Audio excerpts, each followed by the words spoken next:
যে প্রশস্ত রাস্তা হচ্ছে কি, এই যে এই জীবন আমি এতগুলো নামাজ সেরেছি, এত পাপাচার করেছি, গোপনে প্রকাশ্যে, পাপের শেষ নেই। এই পাপগুলোকে ঢাকবো কি দিয়ে? তওবা তো করে নিলাম, এখন আমাকে কি করতে হবে? কিছু ভালো কাজ করতে হবে। যখন ভালো কাজ করবো, ইন্নাল হাসানাত ইউযহিবুন সাইয়্যাত, যখন আমি ভালো কাজ করবো, মন্দ কাজগুলোকে ঢাকা দিয়ে দিই।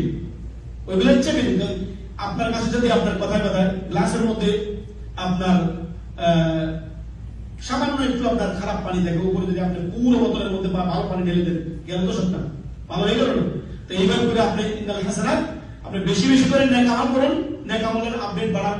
বিশেষ করে ফরজ ওয়াজিবের অবশ্যই হেফাজত করতে হবে, তার পাশাপাশি সুন্নত মুস্তাহাব বেশি বেশি সুন্নতের পালন হয়ে, তারপরে দাওয়াতি কাজ করে, তারপর দান সাদাকা করে, তারপরে মানুষের বিভিন্ন ধরনের উপকার হতে পারে, উপকার বহুমুখী উপকার হতে পারে, জনকল্যাণমূলক কাজ করে, মানুষের কল্যাণমূলক যেগুলো মানুষের আপনার গরিব দোস্ত যারা রয়েছে তাদের হেল্প করে, তাদের সাহায্য করে, বহুমুখী আপনার কি হতে পারে, আপনার ভালো কাজ হতে পারে, যেটা